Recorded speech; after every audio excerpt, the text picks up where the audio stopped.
अब देखते हैं ये दूसरा सवाल। ठीक है, पहले ये जो मतलब स्ट्रिंग है, स्ट्रिंग का एंड है, उसको अपन लोग u वेलोसिटी से खींच रहे। कोई एक इंसान है जो कि खींच रहा है। अभी इंसान को मैं ड्रॉ नहीं कर सकता, पर चलो आप ही खड़े होकर इसको खींच रहे हो।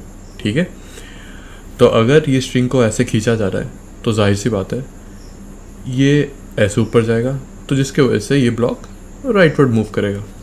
समझ में आ रहा है? विजुअलाइज कर पा रहे हो? बहुत अच्छे। अब देखो, अब आपको बिल्कुल वही फिक्स्ड पुली आइडेंटिफाई करना है। तो ये हो गया आपका फिक्स्ड पुली। ठीक, तो चलो लेंथ डालते हैं। ये लेंथ लेट्स से x1 और ये लेंथ हो गया आपका x2। समझ में आ रहा है? बिल्कुल।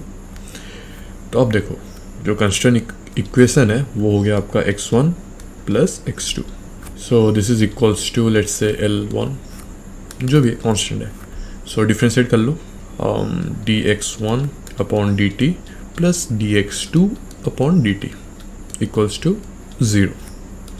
तो dx1, यहाँ पे x1 क्या हो रहा है? इंक्रीज हो रहा है।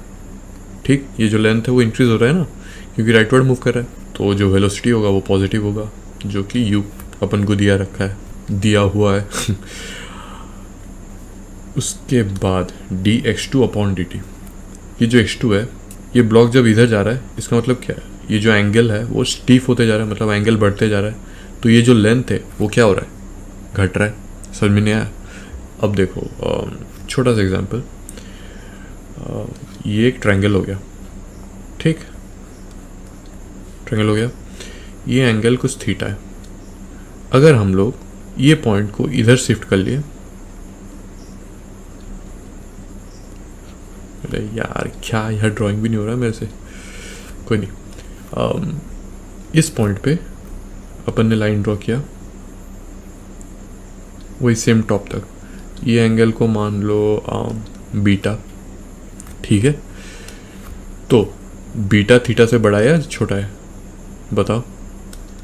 ऑब्वियस सी बात है, बीटा थीटा से बड़ा है। थीटा का बेटा थीटा से बड़ा है। वियर्ड।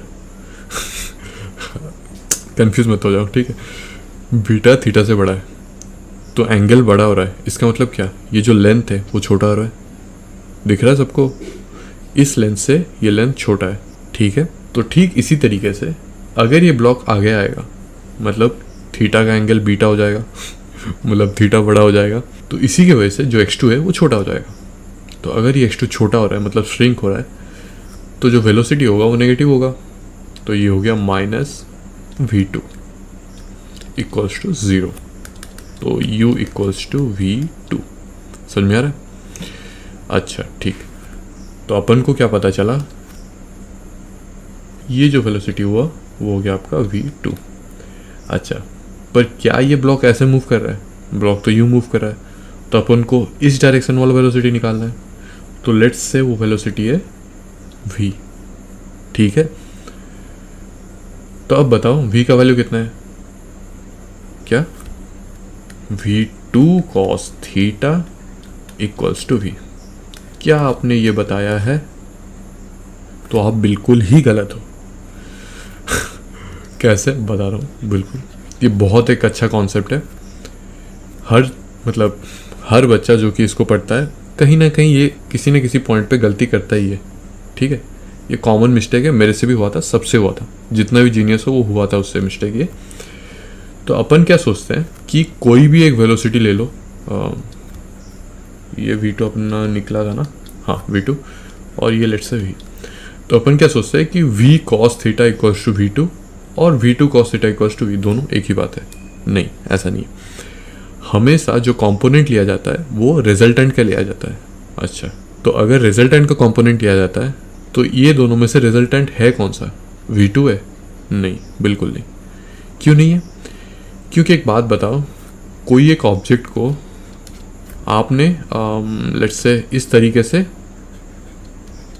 पुश किया F, ठीक, तो ये जो ऑब्जेक्ट है वो मूव कैसे करेगा? यूं मूव करेगा, है कि नहीं? तो इसका मतलब क्या हुआ? इसका जो रिजल्टेंट वेलोसिटी है वो हो गया आपका ये डायरेक्शन में। ठीक, हर ऑब्जेक्ट जब मूव करता है वो अपने रिजल्टेंट वेलोसिटी के डायरेक्शन में ही मूव करता है, रिजल्टेंट वेलोसिटी या रिजल्टेंट एक्सीलरेशन, वो डिपेंड करता है, तो उसी के डायरेक्शन में मूव करता है। तो हमको क्या देखना है, हमको देखना है कि ये जो ऑब्जेक्ट है वो रियलिटी में कौन से डायरेक्शन में मूव कर रहा है, ऐसे हॉरिजॉन्टली राइटवर्ड, तो ये जो v है वो आपका रिजल्टेंट है। ठीक है, आप ऐसे लिख सकते हैं कि v cos theta equals to v2। ये सही चीज़ है। ये जो आपने लिखा था कि v2 cos theta equals to v, ये गलत है। ठीक, तो बस अभी इसको अपन सब्स्टिट्यूट कर लेते हैं, u equals to v cos theta.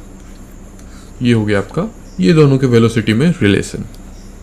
ठीक है, ये कॉन्सेप्ट बहुत इंपॉर्टेंट है, इसको ध्यान में रखना, काफ़ी जगह काम आएगा।